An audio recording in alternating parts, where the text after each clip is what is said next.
और बड़ी खबर का रुख करेंगे यूपी उपचुनाव पर अखिलेश यादव का एक्स पोस्ट।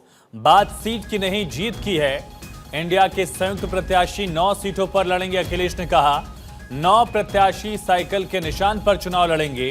कांग्रेस और समाजवादी पार्टी बड़ी जीत के लिए एकजुट। इंडिया गठबंधन जीत का नया अध्याय लिखने जा रहा है। संविधान, सौहार्द और पीडीए का मान सम्मान बचाने का चुनाव है। एक भी वोट न घटने पाए, एक भी वोट न बटने पाए, नारा भी अखिलेश ने दिया है। लेकिन बड़ी बात ये कि सभी उम्मीदवार साइकिल चुनाव चिन्ह पर लड़ेंगे। ज्यादा जानकारी के साथ हमारे साथ अवनीश विद्यार्थी कनेक्ट है। अवनीश, लेकिन सबसे बड़ा सवाल, क्या सपा के इस ऐलान पर कांग्रेस की सहमति है? नहीं, कांग्रेस सहमति के बाद और आज सुबह राहुल गांधी से अखिलेश यादव की टेलीफोन पर बात हुई थी।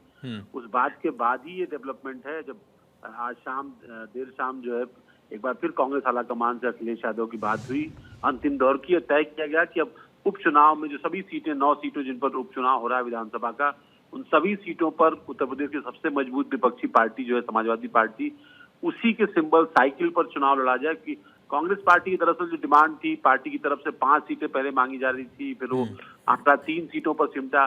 समाजवादी पार्टी 2 सीटें यानी खैर और गाजियाबाद की सीट देना चाहती थी, लेकिन कांग्रेस पार्टी का जो नेतृत्व था उसको गाजियाबाद की सीट नहीं चाहिए थी, बल्कि वो फूलपुर की और मझवा की सीट मांग रहे थे। तो काफी सारा गतिरोध था। काफी वक्त अब नामांकन की तरफ जो है चुनाव आगे बढ़ चुके हैं। ऐसे में नामांकन खत्म होने में बहुत कम समय बचा हुआ है, लिहाजा प्रत्याशियों के ऐलान की भी आवश्यकता है। और शायद यही वजह है कि दोनों पार्टियों ने मिल करके तय किया और इसका ऐलान अखिलेश यादव के सहारे ही छोड़ा गया कि वही इस बात का ऐलान करें।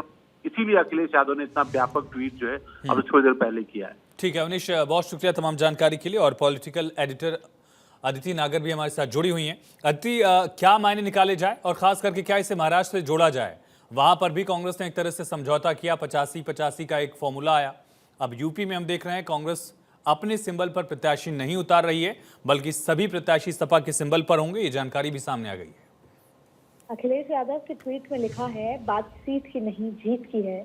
और मुझे लगता है यहाँ पर एक बात और आनी चाहिए कि बात सीट की नहीं जीत की है और जाति की भी है, और साथ में वोट के डिस्ट्रैक्शन की भी, यानी वोट में सेंधमारी को लेकर भी है। आपने 2024 में जो उत्तर प्रदेश में नतीजे दिए, जाहिर तौर पे इंडिया दोनों ही कहा जाता था 2 लड़कों की जोड़ी, और इन 2 लड़कों के मंसूबे बहुत ज्यादा जबरदस्त हुए जो संसद सत्र के अंदर भी दिखे। पहली ही सीट पर दोनों बैठते थे और बीच में अवधेश जो अयोध्या से जीत कर आए वो ट्रॉफी की तरह रहते थे।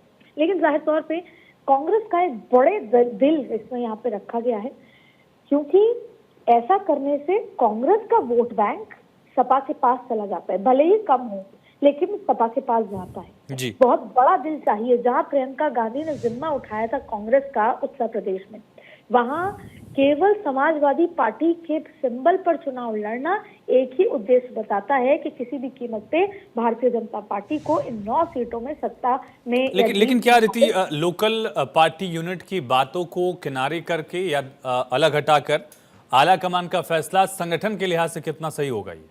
ये बहुत इंपॉर्टेंट सवाल है, क्योंकि देखिए आम आदमी पार्टी चुनाव लड़ना चाहती थी हरियाणा में, दिल्ली यही सोचता था, लेकिन लोकल लीडरशिप नहीं चाहती थी। वहाँ जीत के उम्मीदें ज्यादा थी और लोकल लीडरशिप की बात माननी पड़ी। देखिए राहुल गांधी जिस चश्मे से अभी राजनीति को देख रहे हैं वो राष्ट्रीय चश्मा है, वो प्रदेश के चश्मे से नहीं देख रहे। आपने देखा कि महाराष्ट्र में सपा नाराज हुई, तो महाराष्ट्र में अखिलेश यादव ने कई रैलियों में अपने प्रत्याशी को घोषित कर दिया।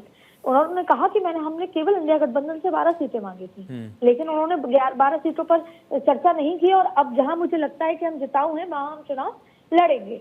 लेकिन उत्तर प्रदेश में कांग्रेस यहाँ पर, जैसा आपने ये भी बात कही, जीत बहुत महत्वपूर्ण है। बात सीट की नहीं, बात जीत की है। जो बात कही वो अपने आप में सब कुछ कहता है।